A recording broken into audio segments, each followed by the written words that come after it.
goes directly to you.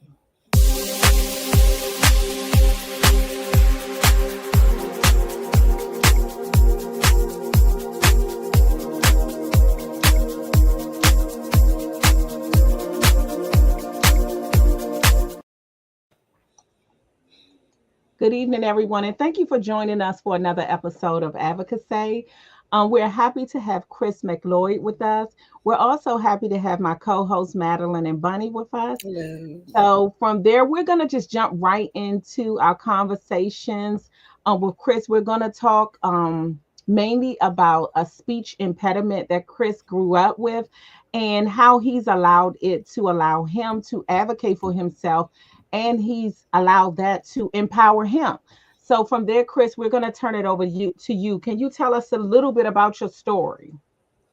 Sure, of course, I'll be happy to. So first, I'd like to say thank you uh, to all of you for the invitation, just to be able to share my story, and I appreciate it, and I hope I am able to offer some value, and I share my experience.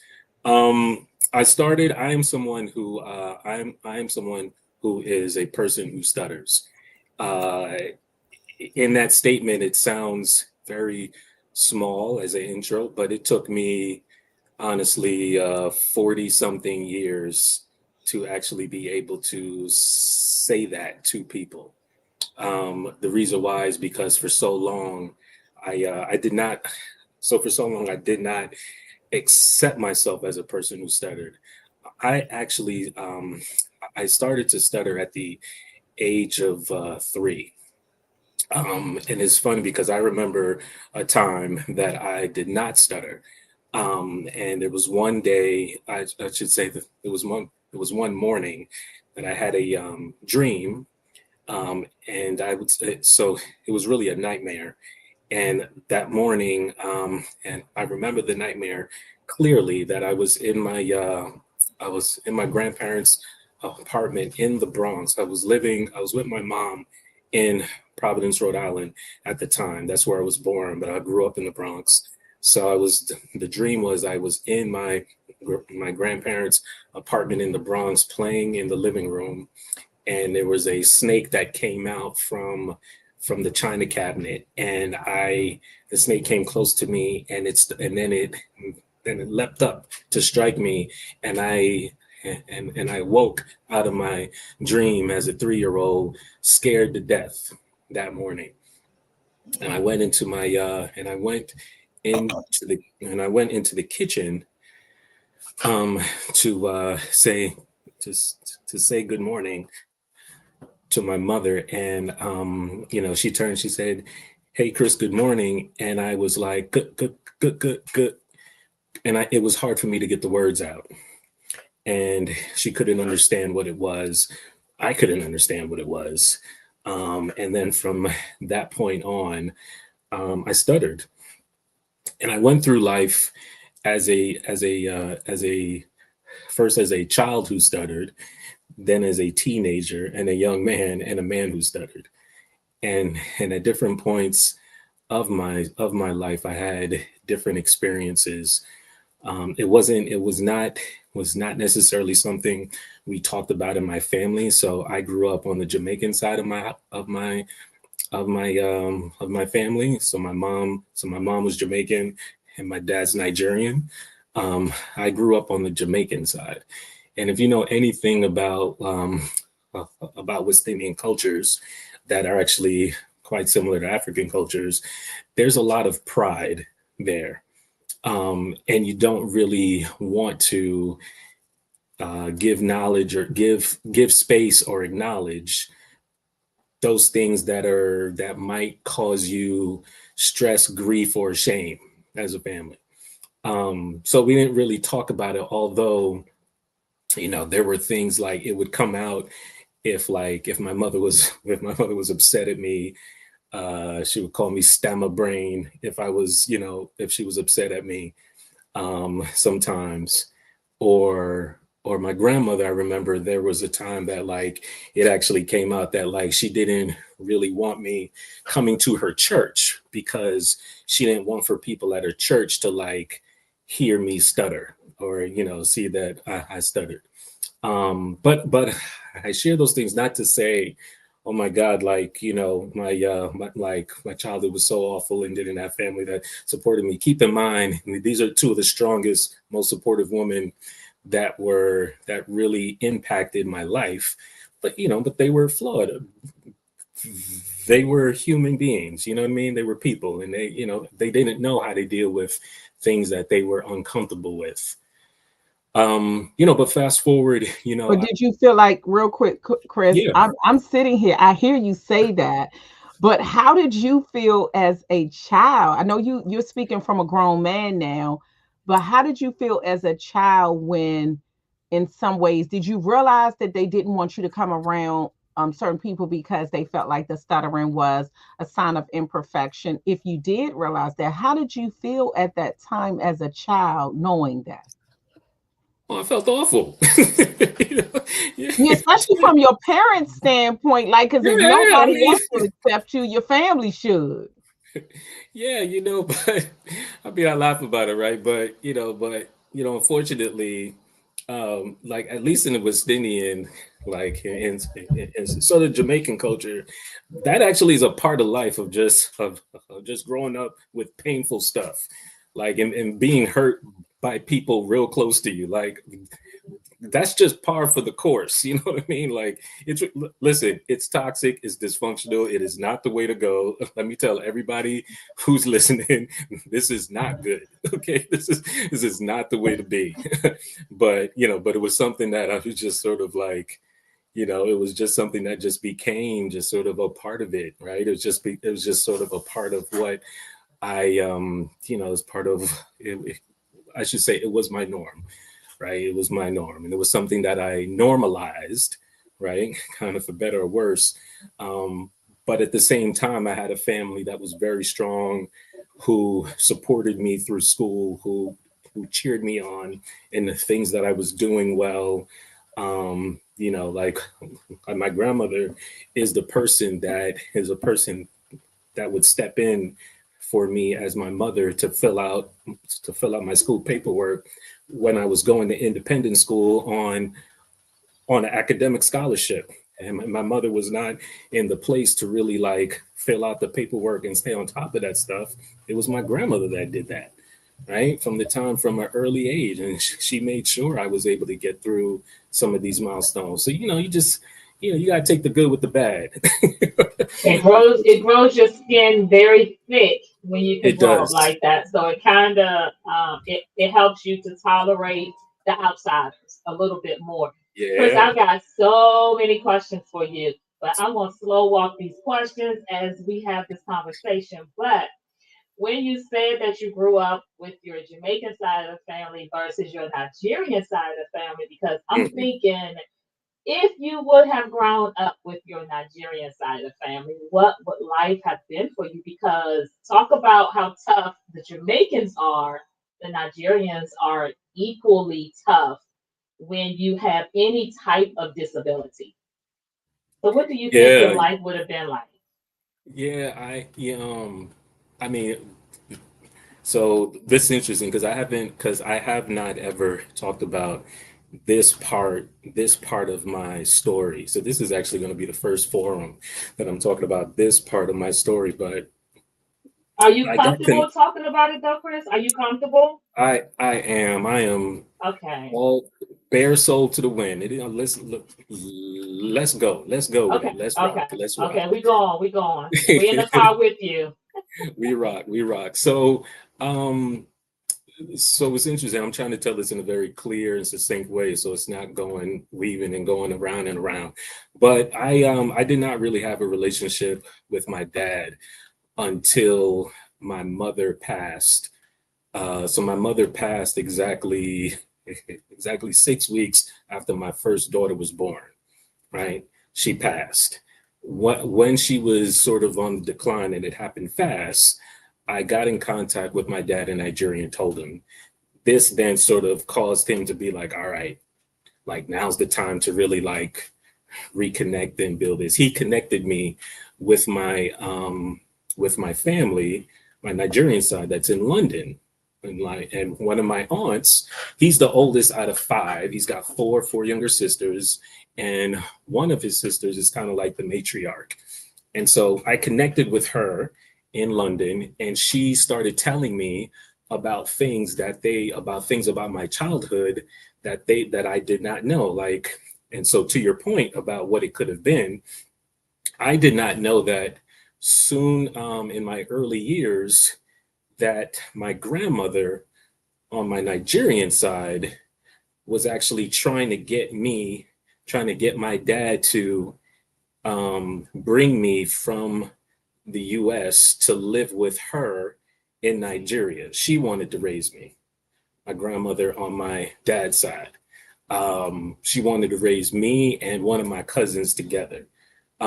And that like they had talked to my mom, and my mom being the true Jamaican, she like she cussed them out up ways, down ways, sideways, and, and said in not so many words, absolutely not. I'm giving you the clean, succinct version. But that made me feel like, in a way, that was actually very heartwarming to know that at a young age, I was wanted. I was wanted, right? I was wanted, like full stop. Even by folks that I didn't even know about. I didn't even know that, like, and apparently throughout my childhood, they were trying to get me. They were trying to like contact my mom and be like, we want him, like, or I should say like they wanted for me to just come visit, and she didn't trust it. So she was like, no, he's not even gonna come for a visit. So she was like, he's Mama not even did gonna. right because Mama knew if Yeah, you she did. went, you was She not did. coming back. Yeah.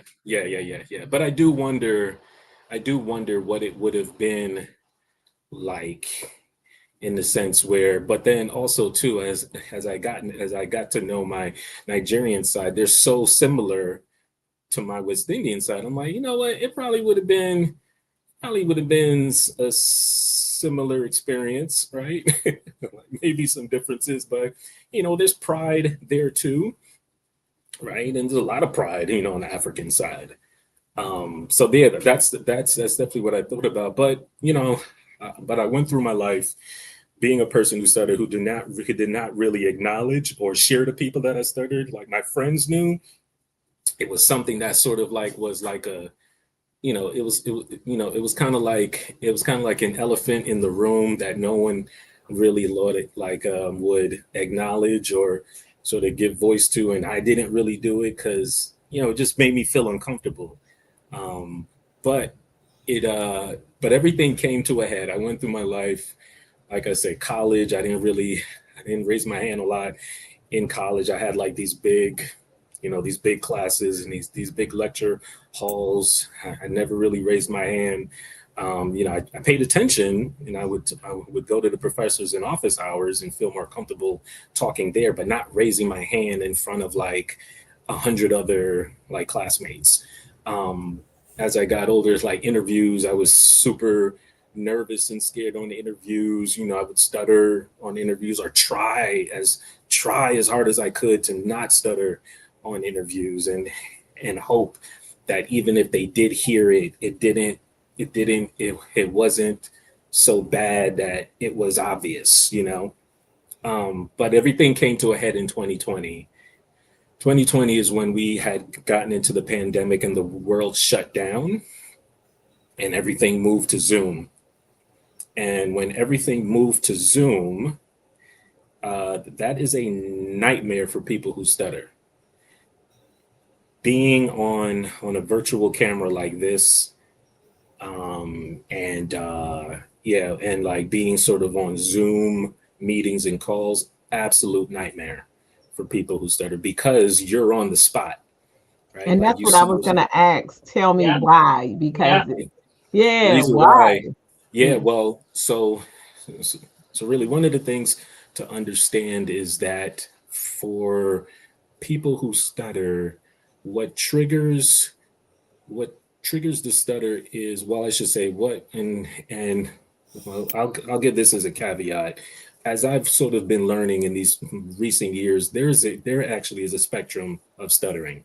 there's lots of Mm-hmm. different types of stutters. Mm-hmm. There's lots of there's there's lots of different variations of what is a natural stutter for people. For me, um, the more comfortable that I am in sort of like public settings or around people is the less I tend to stutter. Um, Conversely, the more nervous I am, is the more I will stutter. I know, like even on this call, I'm not stuttering nearly as much as I I have stutter or can stutter. You know what I'm saying? Like I can send you some recordings of some calls, and I'll be like, listen, if you want to see a stutter, watch this. Like, I Mm-hmm. could show you, I could show you some stuttering, right? But it's but in 2020, the reason why for people who stutter, for the reason why Zoom is so bad is because it's so hard, so challenging, is because it puts you on the spot. And for a person who stutters, a lot of times you are so anxious about your stutter. Um, like you feel such anxiety and shame and like pending embarrassment that like you're afraid to stutter, and you're afraid to stutter on sort of what seems like you're on a public stage.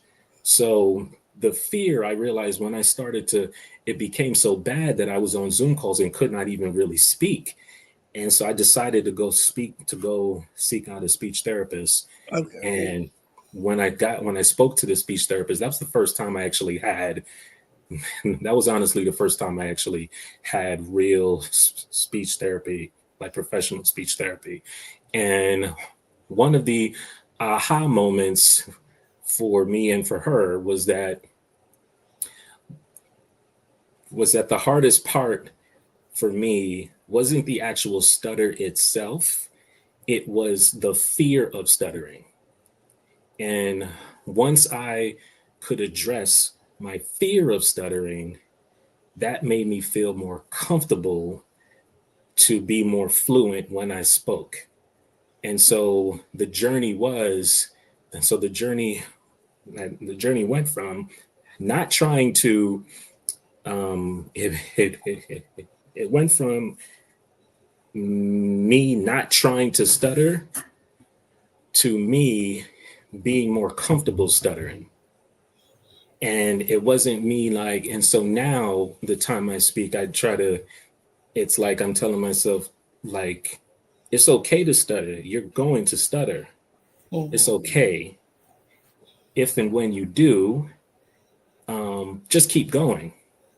But that fear of that like stutter, so that first stutter or people, and so a big thing in sort of the stuttering community for people who stutters to advertise, right? And advertise means when you are about to be on a call or about to speak to somebody, you tell them and say, hey, I just wanted to let you know that I'm a person who stutters. And so if I say something that you don't understand, please tell me. I'll be happy to repeat myself. I started to do that on interviews, right? I started to do that on interviews, started to do that on calls, and it just did wonders. Just did wonders. I was going to Um, say that should really make you feel comfortable to go ahead and let people know what to expect. And a lot of times, my grandson is autistic, and I have to do that as well right, when I am introducing him to someone that does not know him. Like, hey, he's autistic, right, just yeah, so I think that that's a good thing. yeah, yeah, yeah. And you realize that I realized that me doing that was not really for them; it was for me, right? Mm-hmm. Like me telling them that I'm a person who stutters, it helped. What it did for me was it took that fear out of the play. It took that fear out of the picture. So now I'm not steady thinking about, oh, I need to make sure I don't stutter, so because I don't want to be found out, right? Like now I've actually set it up front. So now people know. So now for me, now I know they know. So if they hear me stutter, I'm like, okay, yeah, I told them that. I told them it was gonna happen. So we good to go, right? But it took me a long time, to get That's what I'm like. saying. Because you saying just 2020. How old were you? I mean, not putting your age out there, but I'm. Well, you might as well, right? I mean, you might as well be there. I was four. I was 2020. I was well, I'm 40. I'm about to be 40, 49. So like 45. I think it's Wow. I think it Wow. was about 45. So So I want to yeah, go back to your schooling though, because Okay. Listen, I'm we not even want to gonna go. lie, Chris. We just want to know a Yes. whole lot of I stuff. got a lot of questions. First of all, I mean, you are a nice, pretty package put together. So I love the shoot, fact that you you sweet talking me.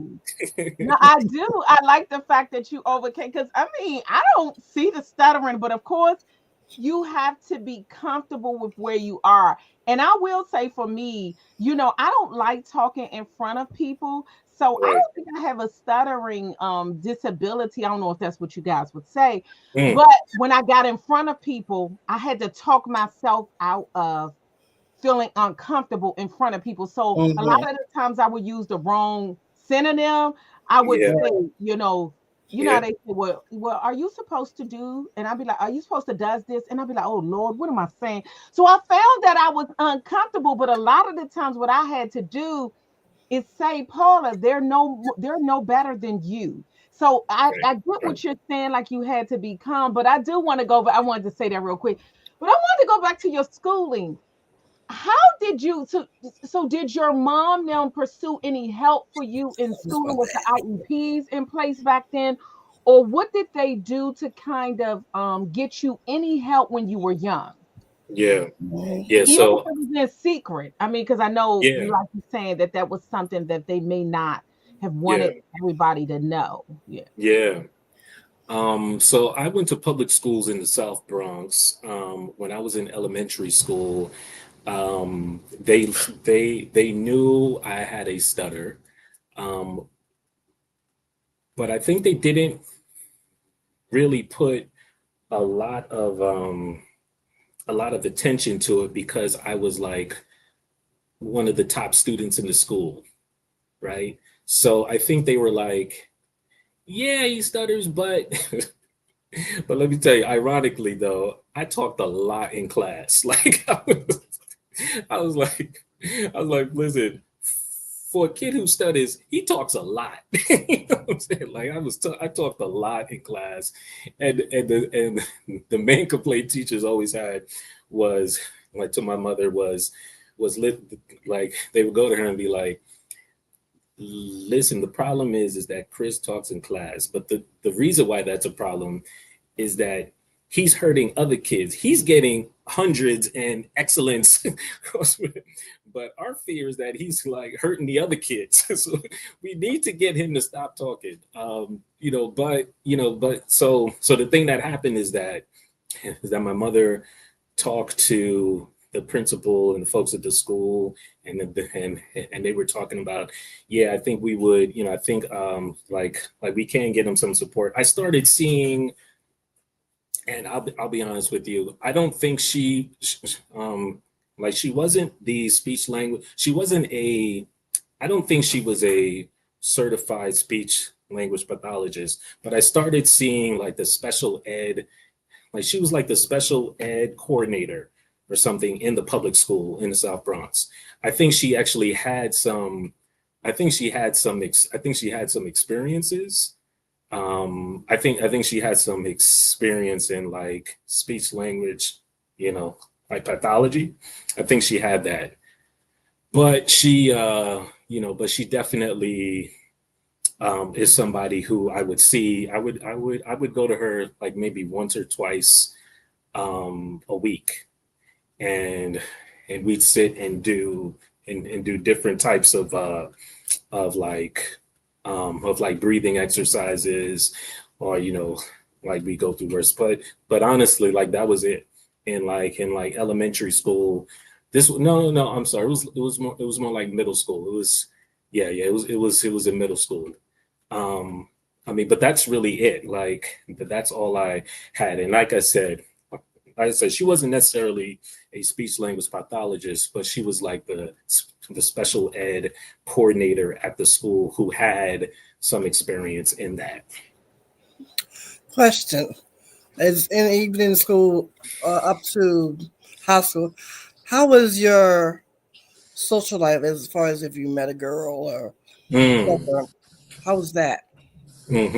That's a very good question. So, uh, one of the things I talked about when I went to, I did a session at the National Stuttering Association conference for the first time in 2020. My presentation, I talked about my journey. One of the things I talked about was was the experience. The whole thing was actually talking about the experience of being a black man who stutters and the things I went through at different parts of my life. I talked about dating, right? That was one of the things I talked about. And one of the fears that I had was that like I would one of the fears I had is that I would not be able to meet someone and really sort of have like real genuine love because they might not be able to get past my stutter. I actually can't say I didn't really have a hard time like meeting or dating folks. Mhm. But I did have that sort of fear all the time, thoughts about that. But what was interesting was that as a part of my speech therapy, when I when I started it in like late, I think I started it in 2020 or 21. One of the things the speech therapist told me or asked me was, is I should say, she gave me an assignment and she told me to go home and ask my wife about my stutter. And I was like, well, I was like, huh? I said, like, what do you mean? She said, I want you to go home and ask her um, what she thought about you about your stutter and what sort of she felt when you guys met and you were dating. And I was like, all right. I said, I really ever did that, but okay, do that. So yeah, I came home. I came home and uh, and I asked her, and I said, "Hey," I said, and by this time she knew I was seeing like a speech therapist, and so I had asked her and say, "Hey, one," I said, I've been talking to the therapist, and she really wants me to like talk to folks that are close in my life and my family about my stutter." And I said, I said, I know this is something we've never really talked about before. I said, but what did you think when we met and you saw that I stuttered? And she immediately like replied and said, well, to be honest, actually I thought it was kind of cute. She was like, she was like, it made you unique. And I was like, oh, I was like, okay. I said, man, that warmed my heart because here I was thinking the stutter was going to be something that like was sort of like a hindrance. And then lo and behold, it was a competitive advantage out here in these streets. You know what I'm saying? Well, that's good. Yeah. So that was, yeah, that was sort of how that was with sort of like the social life. Um, like I had, so I also pledged a fraternity. So I pledged Kappa Alpha Psi. And when I was pledging, that really was an interesting experience because like because I had to get into a certain mindset when I was pledging, and that mindset was something that I had to stay in a certain mindset because if I did not stay in that mindset, it was I would actually be I would stutter and it would mean it would be a very interesting and eventful evening. so so I had to make sure I stayed in a certain I kind can of imagine. certain mindset, certain energy. Right. Yeah. So when you had a job, how did you approach it? And I, first of all, I applaud you at 45 even pursuing help with the stuttering, because I Mm-hmm. think, and I don't know if anybody else feels like that, but as you get older, you kind of want to challenge the things that you have been kind of daring to, Mm-hmm. kind of face. It's like some of those things you're like, well, why do I do that? And I will say that I'm glad you did mention about the different degrees, because I had a lady that stuttered in my office. And this is another question I want to ask you. Hmm. When she stuttered, I mean, we would just stand and we didn't know what to say, because hers was on like it was every word, and sometimes It was she would severe. take maybe 5 minutes just to get out one simple sentence. How Mm-hmm. would you expect for people, like the first question is about the professional side, and then Hmm. for us that are, interacting with a person that constantly stutters, what is an appropriate reaction? Because I know some Hmm. people would try to finish their sentences. I That's didn't right. do that. That's right. Other people, it's like, do you stare at them? I mean, what do you look Hmm. away? What do you do to, because sometimes it can Hmm. be uncomfortable for the person that's delivering the conversation and then the person that's receiving it. So those are my two Right. questions. Those are phenomenal questions. Um, I, the first thing I would say is, if you are someone who is a listener and there's someone speaking to you that is stuttering, and they're having, it's called blocks, right? And they're having blocks. One, do not finish their sentence.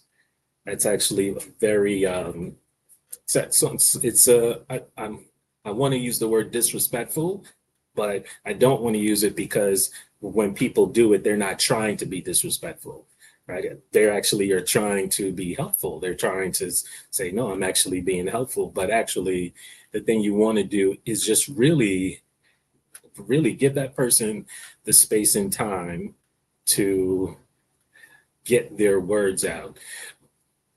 Don't say things like, it's okay, take your time. Like, don't say nothing like that.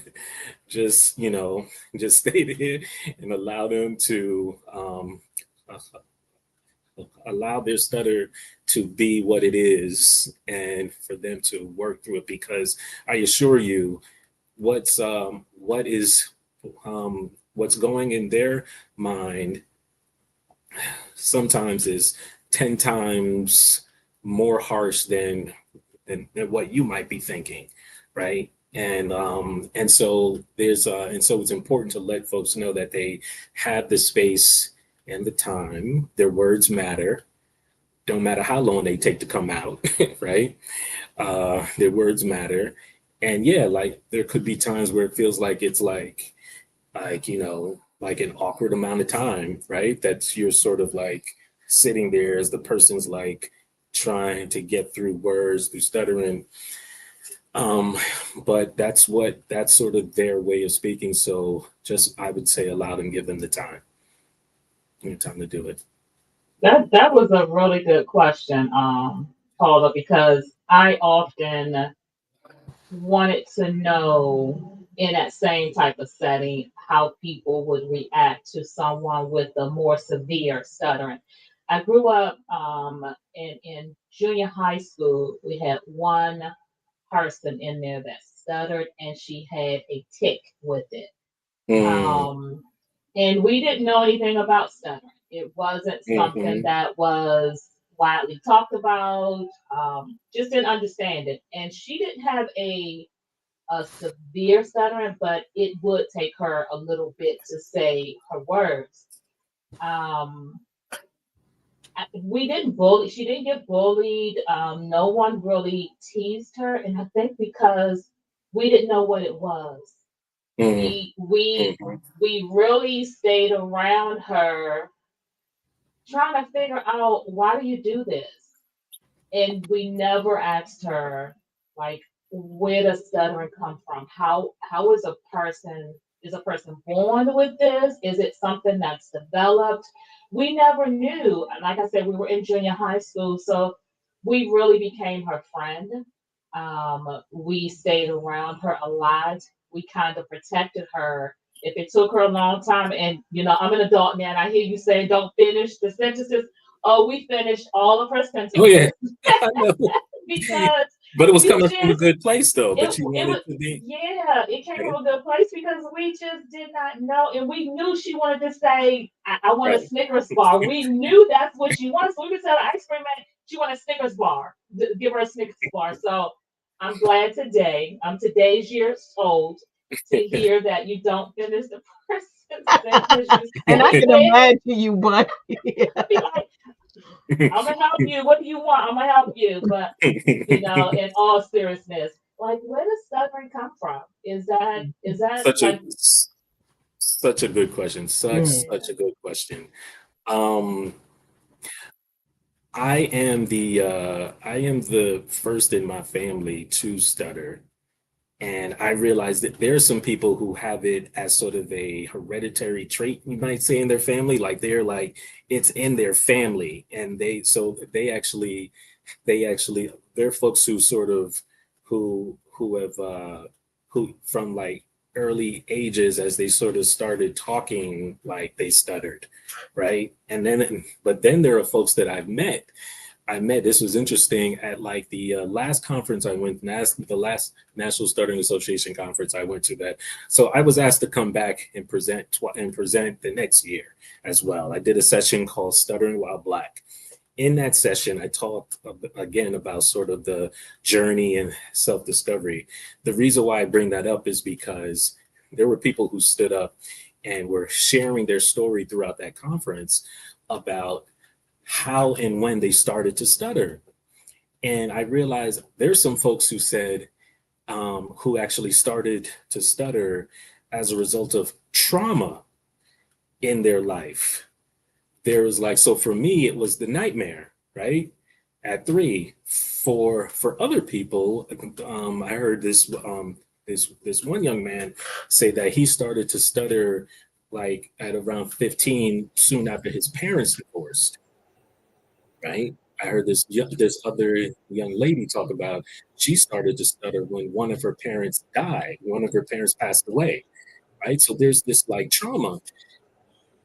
That actually started to this was maybe 2 years ago. I started to think to myself, I started to think, and I was like, I know, I said, I know what happened.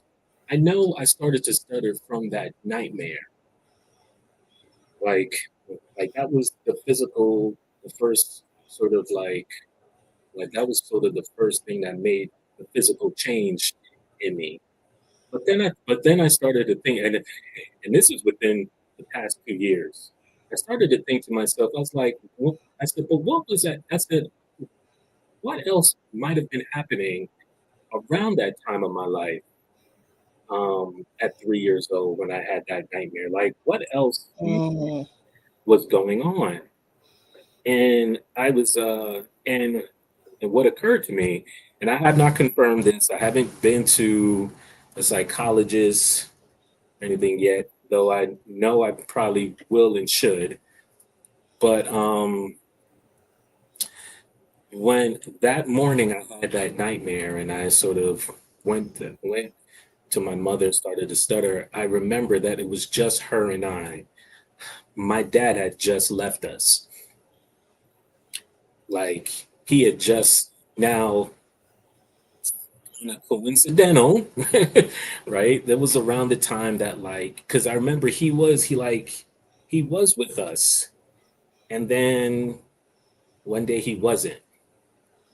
And I remember around that time, that was like, that was around the time that he left.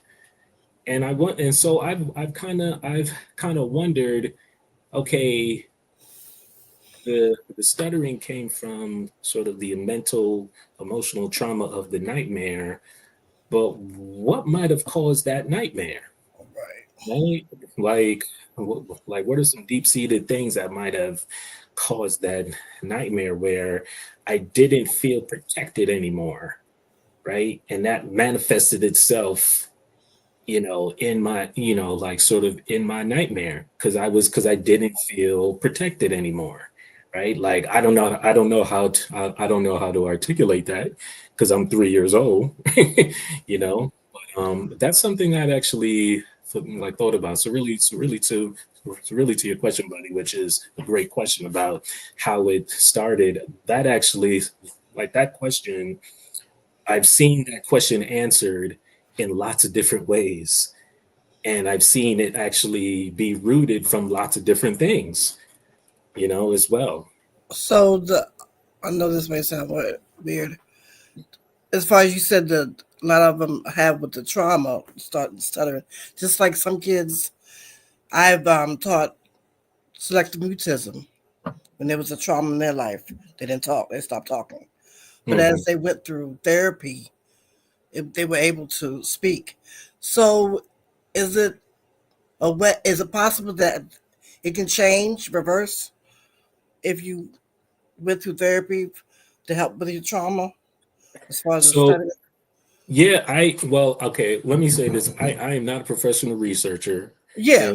and I can't really kind of speak. I can't speak to the clinical side, right, of stuttering. What I can speak to is really kind of it is really anecdotally is what I can Mhm. speak to. Conversations I've had with folks um, out there in the stuttering space. Um, there are, so remember I was saying there are folks that like that stuttering is a spectrum. What I've realized is that who can there are folks who can actually consciously not stutter. They're called covert stutter. I guess like that's the word. But they when you hear them speak, you don't hear any stutter at all. But that's not because they are not a stutter. They're not a stutterer. It's because they actually can hide it. They can consciously hide it. There are people who cannot hide their stutter. The same spectrum, like this is the spectrum. So to your question, where can it be reversed? I've heard there are a lot of things I'm sure that we've all heard and sort of seen where like some people say, oh yeah, I had it when I was a kid, but I outgrew it as I got older, right? Mhm. um that's true too. um but then there are also folks who have it and they work really hard in speech therapy to get more comfortable saying hard syllables, and so they're able to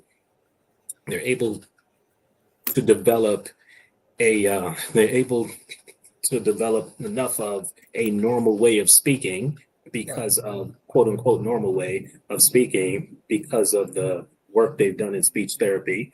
So it sounds like they don't stutter, sound like they have reversed their stutter. But then you have folks who but then you have folks who actually gone through speech therapy, but they still stutter, but they stutter comfortably for them, right? For them, it's a more comfortable type of stutter where they are. But for you as the listener, it's like, oh man, you sound like you really stuttering, you really having a hard time. But for them, it's like, no, this is actually like the result of lots of hard work. So yeah, I won't say there's one in particular, like people kind of like, or at least I can't speak to the trauma piece where people have gone through therapy and have sort of addressed their trauma and then that caused them to not stutter anymore. Mhm. I can't speak specifically to that, but I can speak to, like I said, the people that I've met, which is just crazy to me that they can actually control, they can, for lack of a better word, they can control their stutter. Mhm. Chris, I do have a question. How would you describe your stuttering? Because I can hear it at certain times. I can Hmm. see how you in my mind you're attempting to control certain words that you're saying. So how would you describe your stuttering?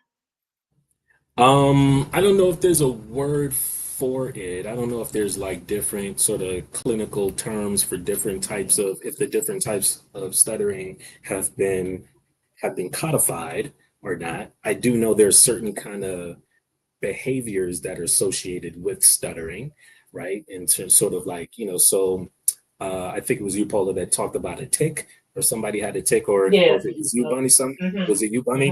Talked Yeah. about, so yeah, some folks will have a tick. For me, um, my eyes tend to roll back in my head when I'm going through a stutter, right? Hmm. I'm Hmm. trying to be more conscious of that. Where like I'm trying to be like, all right, don't, at least just keep your eyes closed through the stutter. Don't like show the whites of your eyes type stuff, right? So it's like those. I mean, so those are the types of types of stutterers. They you know I can't say there's like a particular sort of a particular type. I know that for me though, on certain, I mean, it just really depends on like the certain day and what that situation is. Sometimes I'll stutter on consonants. Sometimes will stutter on words that begin with a vowel sound.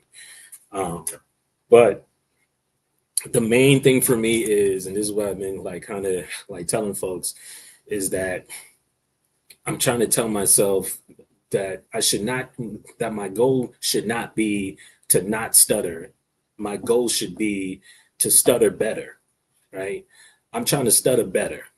I'm trying to be more I'm trying to be more comfortable when I stutter. I'm trying to Chris, stutter I in a like way. that.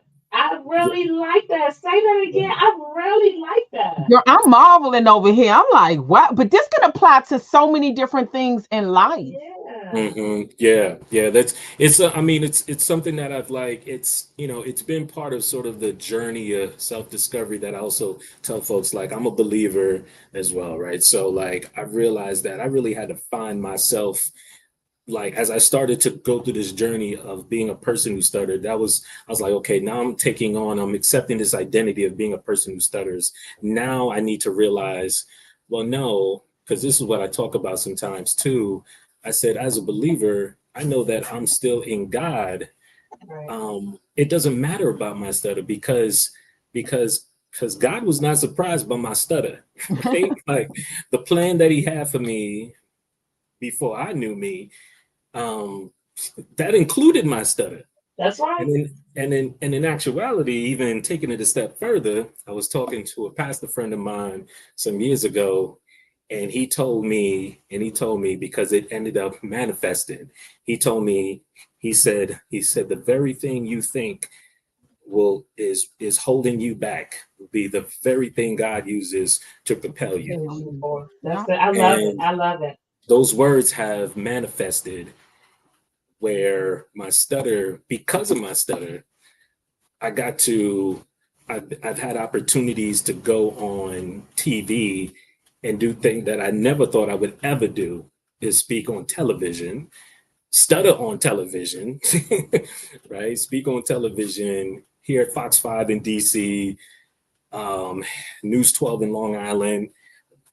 These are all through sort of personal relationships I've had with friends that know I stutter and have known me. One friend's known me. He was my first friend in private school in sixth grade, right? Like this was sort of like, these are just sort of experiences I had. But I say all that to say that I realized, like I said, for what you were asking before, that my goal, like before when I started this journey sort of in 2020 with the speech therapist, I was like, I need to go see a speech therapist because I don't want to stutter no more. Right? Oh, Like I don't want to stutter no more. Like I pray to God to like take away my stutter and do all wow. that. Right? I was like, I don't want to stutter no more. But as I started to go through the process, I realized, you know what? My goal should not be to not stutter. My goal should be to stutter better. My goal should be to stutter in a way that it does not hurt my mental, my emotional. It does not make me feel like I'm less of than anybody. It's just something that's a part of the way I speak sometimes. But it does not affect what God's plan is for me. It does not affect what success I can make, because look where I am now. Like where I am now, I never thought when I was 3, 5 years old, having this stutter, that I would have been able to do the things I've been able to do. I'm still just in my, I mean, I'm still, I'm not out here on the cover of Black Enterprise or nothing, but Not yet. considering, Not yet. Right. not yet, right? Let's speak those things that are not as if they are, right? Absolutely. But but really, really for what I am, I've been able to go, to college, to business school, get married, make babies, you know what I'm saying? Like have a good Accomplish sort of things. career and accomplishments and things that, for a kid who was, who grew up in the South Bronx and, had friends, just sort of this, unfortunately, the normal narrative of like being raised in a single parent home in, the South Bronx with friends who were kids who was like dealing drugs or got killed, and unfortunately, the normal narrative. I was part of that normal narrative in that neighborhood, but I had a family that was a praying family, who had their flaws, but they loved me, they supported me, they cheered me on, Mhm. and I never thought I would get to this place. So all this is with the stutter. You know what I'm saying? All this is with, Mhm. is with the Look stutter. at So God. Look at God. yeah. So This, I. yeah. And Were That's, you this is ever just bullied? hmm? Were what's you ever bullied? um Not I'm like, who wasn't bullied, though? not bullied, maybe like teased I mean, well, Tease, sometimes, tease, yeah. okay. Yeah. teased sometimes, Well, but not yeah, because bullied. bullied is a new word. We got teased back in the We day. We everybody got got teased back in the day, teased. yeah.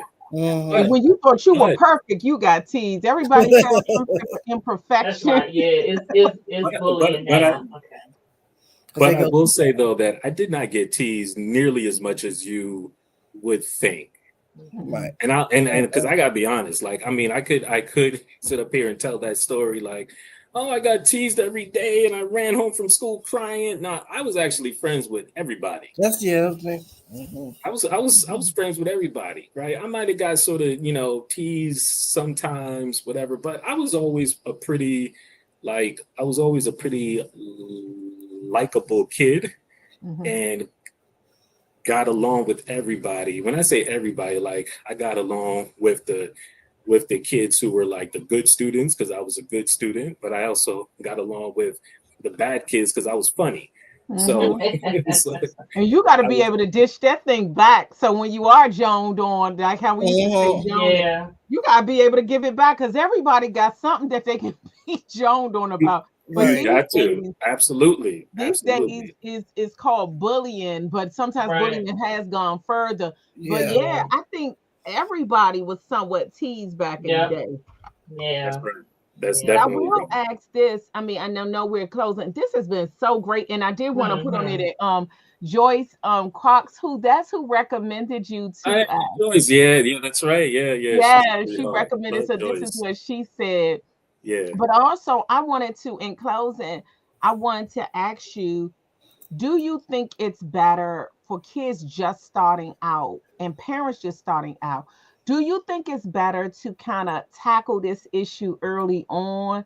Or, and I know you got to it a little later because some may look at it and say, is this a disability? Some may say that I don't really think that's a disability because we all knew people that stuttered, but like you said, there's a spectrum as Mhm. well. But what would you advise students as well as parents? Hmm. Would you advise them to kind of jump on this early, kind of get a handle on this? And because for me, that builds the confidence. But what would you Hmm. advise them to do? Yes. I absolutely would advocate for people to get a jump on it early on in life. The reason why I would say that is because for me, I actually think what's equally as important as sort of the mechanics of like addressing the stuttering is really the social emotional piece. The Mhm. social emotional piece that comes as a result of stuttering um, can be so deep seated and so damaging if left unchecked. And it doesn't start when you're an adult. That social emotional pain, that effect begins when you are a child, and it Mhm. stays with you and grows in the background, and it manifests in lots of different ways that, like, to certain people it looks like a child is misbehaving, it looks like Mhm. a child is distant, is disconnected, or right, but Completely. it's, yeah, so it, but it's Mhm. really coming from a Yeah. social emotional piece where, like, that really needs to be addressed. I sat in a room with men who stuttered, and there was one brother, we were all in like a smaller groups, and this one brother talked about, never forget, because I always bring it up when I can, when I'm sort of like talking with folks. This one brother said, for years, for years, he did not want to have a child because he was afraid to pass on his stutter to his Mhm. child, and did not want his child to have the same, to go through the same pain that he went through as a Mhm. child and throughout his life. That is how Oh, serious the social emotional piece is, for people, right? That's how serious it is, that it will actually affect your life choices. mhm. It will cause you to not do things that can bring you joy in life and bring joy to the world, because of this pain that you've been carrying since you were a child. Wow. Are you ever concerned with your children, with their Um, speech? no, it's like, it's the reason I laugh is because I have two girls, and neither of my girls stutter, but my youngest, for a long time, she had like a different way that she just like pronounced words. Her teachers at school, like, would said that she sounds like she's from Long Island, like the way she would like just pronounce words, like certain words. Um, to the point where they were like talking to us about like her seeing a like speech therapist, and I don't know, something in me just rose up, and I said, hell no. I said, she speak just fine. I said, she ain't got Right. no problem. I said, I understand her perfectly. I said, Right. perfectly. You know what I'm saying? I mean, I said it to my wife, and my wife was like, all right, okay, man, chill. I was just asking. Right. I was like, ain't nothing wrong with that. I said, ain't nothing wrong with that. Hey, you tell him I said that. You tell him I said that. I was, but like, so like one day, we walked past her room, and she was on her little tablet, and she just kept saying this word. She was like, world, world. And then afterwards we asked, we're like, hey, what was going on in there? And she said, I was trying to say world to my iPad because I was trying to find something. She said, but my iPad can't understand my language. She said, my iPad doesn't understand my language. I said, no problem, babe. I said, keep saying it so your iPad will learn your language. I Right. said, I said, you Right. ain't got to change nothing. I Um, love That's it. right. I I love mean, it. but now she's, I mean, now she's sort of quote unquote grown out of how she used to pronounce words, Yeah. a little better now. But yeah, I was like, I haven't had it, but you asking that just brought that up, and that Yeah. thing triggered me. That thing set me off. I was about to go down to school and and and cuss them out in every stuttering word I could Right. find. Yeah, Lord. Well, we definitely, Chris, we enjoyed this interview. I Yes. mean, this has been awesome. And I definitely want to give Madeline and Bunny something to say and you to close us out. But this has been really awesome. And I think just like with anything else, I think this disability, it could work for you, but it could work against you. I love the way that you made it work for you. Mhm. And you didn't, the older you got, it's like you had to know more about it. And I love, see, now I'm that type of person too that's always going to ask a lot of questions and try to figure out something. But I love the way that you approach it because, again, I think we all have some imperfection in our life, whether it's physical or it's another intellectual. Sometimes it's something that we know everybody else may not even know, but we want to know why. that Yeah. is. So we can even make that a strength or we can make that a weakness. And again, I just love the way that you took this and you made this a strength. So I encourage you to keep encouraging others to make it a Amen. Thank strength as you. well. Bonnie? Mhm. Uh, this has been amazing. Um, Chris, I don't think I've ever met anyone other than the classmate back in junior high school that has a stutter. And I'm 57 years old. Hmm. So it has been awesome talking with you, seeing that you've learned how to live and to be comfortable with your stuff. That's just amazing when we can step into who God made us and not what the world wants us to be. So I love that you are spreading that to the community to let them know that there's nothing wrong with the stutter. As long as you're okay with it, we have to be okay with it. And I totally understand because my grandson is autistic and we have to step into his world. So I definitely understand. I have enjoyed this. I had so many questions, but I'm gonna let them go. But this has been amazing. Thank Thank you. you for sharing your journey. I appreciate it. Yes, this has been remarkable, and I have to say this: listening to you, as a little person, a lot of things you said, I'm taking it in and taking, you know, going with it. So it's not even just with you having a problem with stuttering; it's your motivation.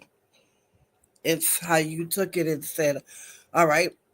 But you continued on, and like I said, you're married with kids, and you're going around doing speeches and helping younger kids, especially.